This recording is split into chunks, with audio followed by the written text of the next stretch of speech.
Hello everyone, good morning, नमस्ते। कैसे हैं आप लोग? आई होप सभी अच्छे होंगे। मैं भी ठीक हूँ, आराध्या भी ठीक है और सब लोग ठीक है। उम्मीद करती हूँ आप सभी भी बहुत अच्छे होंगे और आप सभी को मेरा वेट भी होगा कि दीदी क्यों नहीं ब्लॉग कर रही है। दीदी बहुत ज़्यादा परेशान चल रही है जिसके वजह से मैं ब्लॉग कर नहीं पा रही हूँ। मैं ब्लॉग अभी मतलब बनाना ही बंद कर दी हूँ, अगर बनाऊँगी तभी तो।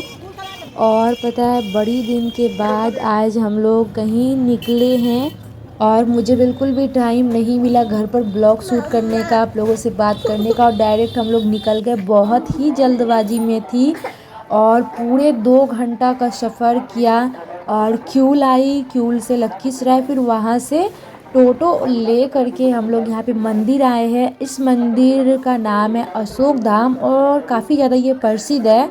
तो मैं फ़र्स्ट टाइम आ रही हूँ, मम्मी आ चुकी है और हस्बैंड जी भी आ चुके हैं। तो ये बोल रहे थे कि चलो तुमको घुमा देते हैं, वो बहुत अच्छी जगह है और यहाँ पे सच में आ कर के बहुत ज़्यादा सुकून मिली दिल को और बहुत ज़्यादा अच्छा लगा। हम लोगों ने बहुत अच्छे से पूजा पाठ किया। सबसे पहले हम लोग मंदिर के ही प्रांगण में, वहाँ पे जो फूल प्रसादी वगैरह मिलती है जो शिव जी को चढ़ाने के लिए, तो यहाँ पे है ना शिव जी है और मैया पार्वती है। मैं आप लोगों को मंदिर भी दिखाऊंगी।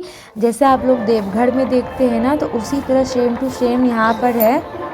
मतलब यहाँ पर भी बहुत मान्यता है। तो हम लोग यहाँ पे पूजा करने के लिए आए हुए थे। बहुत मैंने इनके बारे में सुना हुआ था लेकिन मैं कभी आई नहीं थी और फाइनली आज मैं आ गई हूँ। और देखिए, हम लोगों ने यहाँ पे पूजा का सामान रेडी कर लिया है और यहाँ पे एक बड़ा सा कुआं है जो कि वहीं से जल वगैरह भरा जाता है। बहुत लोग तो क्या करते हैं ना कि स्नान कर कर के घर से आते हैं और फिर यहाँ पर भी स्नान करते हैं, लेकिन हम लोग घर से ही स्नान करके आए थे और जो है ना यहाँ पे जो कुआं का जल है वही अपने ऊपर छिड़क करके और फिर हम लोग मंदिर में प्रवेश कर रहे हैं। तो पूरा हम लोगों ने पूजा का सामान वगैरह ले लिया और अभी जा रहे हैं हम लोग पूजा करने के लिए। और ये प्लान हम लोगों का ना मतलब 15-20 दिन से बन रहा था कि हम लोग आएंगे पूजा करने के लिए, लेकिन टाइम नहीं मिल पा रहा था और कुछ ना कुछ प्रॉब्लम हो जा रही थी इसीलिए। और मैं ब्लॉग इसी वजह से नहीं कर पा रही थी। मैंने आप लोगों से शेयर किया था कि कुछ घर में थोड़ी प्रॉब्लम चल रही है और वो प्रॉब्लम फाइनली अभी मतलब 100% में है ना, 90% समझिए कि वो ख़त्म हो चुका है, 10% बची हुई है। और मैं वॉइस ओवर कर रही हूँ अभी, आराध्या भी पास में, वो भी कुछ से कुछ मुझे जो है ना दोहरा रही है, जो मैं बोल रही हूँ ना वही दोहरा रही है। तो मेरे साथ साथ आप लोग भी दर्शन कर लीजिए। और आप लोग यहाँ पे देख सकते हैं ये जो है ना शिव जी की जो शिवलिंग है ना, इतनी ये बड़ी है कि आप अगर दोनों हाथ से सोचेंगे कि मैं शिव जी से गला मिल पाऊंगी तो बिल्कुल भी नहीं हो पाएगा, वो आपके बाहाँ तक में भी नहीं समाएगा। इतनी बड़ी शिवलिंग है ये और ये आपरूपी है। और यहाँ पे जो नव जोड़े होते हैं ना, जो शादी के बाद जो नव जोड़े होते हैं वो लोग आते हैं ज़्यादातर, यहाँ पे बहुत मान्यता है। और फिर उसके बाद जो न्यू बॉर्न बेबी होती है वो उनको यहाँ पे लेके आया जाता है, जो बहुत ही मन्नत से मांगी होती है, पूरा हो जाते हैं। तो फिर वो लोग यहाँ पे आते हैं, वो लोग क्या मतलब सब लोग यहाँ पे आते हैं। और जब सावन की सोमवारी जब रहती है ना, तो इसमें यहाँ पे लाखों में भीड़ रहते हैं और लाखों खुद श्रद्धालु यहाँ पर आते हैं। और उस टाइम तो यहाँ पे मतलब बता रहे थे कि उस टाइम तो बहुत अच्छे से पूजा भी नहीं कर पाते हैं, बहुत लंबी लंबी लाइनें लगने पड़ती है। और फिर हम लोग यहाँ पे आए, बहुत अच्छे से हम लोगों ने इस टाइम पूजा पाठ किया और काफ़ी बड़ी जगह है। बहुत मतलब मुझे ऐसा लगता है यहाँ पे बहुत लाख 2 लाख भी अगर यहाँ पे जो है ना भक्त आ जाए ना तो ये जगह नहीं भरने वाली है। तो बहुत ज़्यादा मुझे अच्छा लगा ये चीज़। और देवघर जब मैं गई ना, तो देवघर में अभी तक इतना खुशी में आज से इतने अच्छे से मैं पूजा नहीं कर पाई हूँ जितने अच्छा से मैं यहाँ पर की, क्योंकि देवघर में छोटी सी जगह है और वो है बहुत ज़्यादा प्रसिद्ध, लेकिन वो छोटी सी जगह है और वहाँ पे बहुत ज़्यादा दिक्कत भी होती है। अगर सही से 50 लोग भी आ जाए ना तो बस 50 लोग में ही भर जाता है मंदिर और बहुत ज़्यादा वहाँ पे कष्ट होती है पूजा करने में और बहुत मुश्किल से हो पाता है। शिव जी का हम लोगों ने पूजा पाठ कर लिया, अब नंदी महाराज का यहाँ पे पूजा पाठ करेंगे। और फिर उसके बाद में जो नंदी महाराज के कान में अपने विश को बोला जाता है वो हम लोगों ने यहाँ पे किया, आराध्या भी की। और पता है यहाँ पे जब आराध्या आई थी ना, मुझे पूरा परेशान कर दी थी। इतना बड़ा मंदिर का प्रांगण था और ये पूरा भाग भाग करके जा रही थी और मुझे दौड़ दौड़ के वहाँ से लाना पड़ रहा था।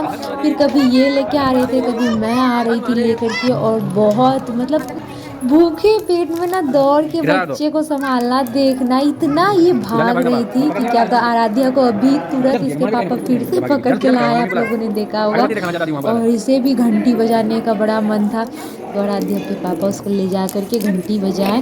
और फिर अभी हम लोग यहाँ पे पार्वती की मंदिर आए हैं, पार्वती माता की मंदिर आए हैं। और यहाँ पे ना चुन्नी चढ़ाई जाती है, जो मंदिर में ही वो ख़रीदा जाता है, और वो चुन्नी ना पार्वती के सर पर रख करके उसे ना पोंछा में दिया जाता है। तो बहुत मन्नत है और बहुत अच्छे से हम लोगों ने यहाँ पूजा किया, बहुत अच्छा लगा। फर्स्ट टाइम मैं यहाँ जैसे ही पैर रखी ना, तो मैं इमोशनल सा हो गई। लेकिन सच में जब मैं कोई भी मंदिर, ज़रूरी नहीं कि मैं कोई सा भी मंदिर जाती हूँ ना, तो मतलब वहाँ पे ऐसा लगता है कि दुनिया के आगे कुछ है ही नहीं, बस जो है सारा चीज़ यही है। फिर वहाँ पे हम लोगों ने नाश्ता पानी किया और अभी हम लोग लखीसराय स्टेशन पर आए थे, तो पता चला वहाँ पर से अभी कोई ट्रेन थी नहीं। शाम में 4 बजे तक थी और हम लोगों ने 2-2:30 बजे तक यहाँ पे आ गए थे। तो मैं इनको ये बोले कि चलो इस पुल को, मतलब वो पुल जो थी ना, वो क्यूल और लखीसराय और क्यूल को जोड़ती है। मतलब बस वो पुल अगर मैं पार कर जाती तो उस पुल के उस पार लखीसराय है और पुल के इस पार क्यूल है।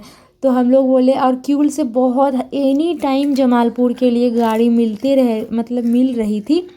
तो इसलिए हम लोग वहाँ से पैदल यात्रा करके, क्योंकि वहाँ से कोई भी बस या कुछ भी नहीं चलता है, मतलब 5 मिनट की रास्ता है। तो फिर 5 या 6-10 मिनट की रास्ता होगी, इससे ज़्यादा की नहीं होगी। तो हम लोगों ने पुल पार किया और फिर उसके बाद आ गई घर पर। सच बताऊँ ना, इस रूट के लिए, क्यूल वगैरह जाने के लिए ट्रेन में इतना ज़्यादा भीड़ होती है कि क्या बताऊं। और फिर हम लोग अपने मायके तरफ जाते हैं ना, तो फिर बहुत आराम से जाते हैं। लेकिन अगर क्यूल के लिए अगर गाड़ी पकड़ना है, उधर कहीं जाना है ना, तो फिर उधर जाने का, भीड़ का नाम से ही हाड़ काँप जाता है, बहुत ज़्यादा उधर भीड़ होती है। तो फिर मैंने ट्रेन में बिल्कुल भी ब्लॉग वगैरह शूट नहीं किया और घर आ गई। और इतना ज़्यादा बारिश हो रहा था ना, क्या ही मैं बताऊं, लाइट भी कटी हुई थी, पूरा बारिश होने लगा था। तो फिर उसके बाद मैं कुछ भी ब्लॉग नहीं की, आई वहाँ से थोड़ा बहुत हल्का फुल्का खाना पीना बनाई और सब लोग खाए पिए और बस सो गए थे। बहुत ज़्यादा थकावट हो गया था, सब लोग थके हुए थे। तो बस मैं भी जैसे तैसे थकी हुई, तो सब लोग थे, तो जैसे तैसे खाना बनाई और सब लोगों ने खाया पिया। और फिर उसके बाद अभी हो रही है मॉर्निंग वाला टाइम और मैं सुबह का नाश्ता बना रही हूँ। आज सुबह के नाश्ते में मैं बना रही हूँ क्या, पराठा, भुंजिया और हलवा। और और मुझे ना अभी भी इतना ज़्यादा थकावट सा हो रहा था ना, अभी भी इतना नहा ली, सुबह का पूजा पाठ जितना भी था वो सारा मैंने किया। और मुझे अभी भी नींद आ रहा था, ऐसा लग रहा था मैं जाके सो जाऊँ। काफ़ी ज़्यादा मेरा आँख थकी हुई थी। आप लोग मेरे फेस अगर देख पा रहे होंगे तो आप लोगों को लग रहा होगा बहुत ज़्यादा थकी थकी थी। लेकिन काम अपनी जगह पे उसे करना तो पड़ेगा।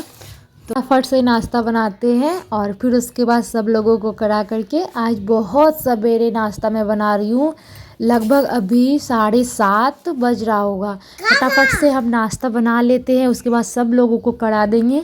8:30-9 बजे तक तो सब लोग नाश्ता कर लेंगे। और मेरा जो दोपहर का खाना बनाने का टाइम होता है ना, वो होती है 12 बजे के बाद। 12 बजे से मैं शुरू करती हूँ, तो आराम से मैं 1-2 घंटा ना रेस्ट कर लूँगी, नींद मार लूँगी। और सच बताऊँ ना, अगर मेरी नींद पूरा नहीं होती है ना सही से, तो मैं काम वगैरह कुछ भी करने में मन नहीं लगता है, आलस टाइप का, और लगता है सोती रहूँ। तो बस नाश्ता रेडी है, चलिए फटाफट से कर लेते हैं, आप लोग भी कर लीजिए। और उम्मीद करती हूँ आज का व्लॉग यहीं तक हम रखेंगे।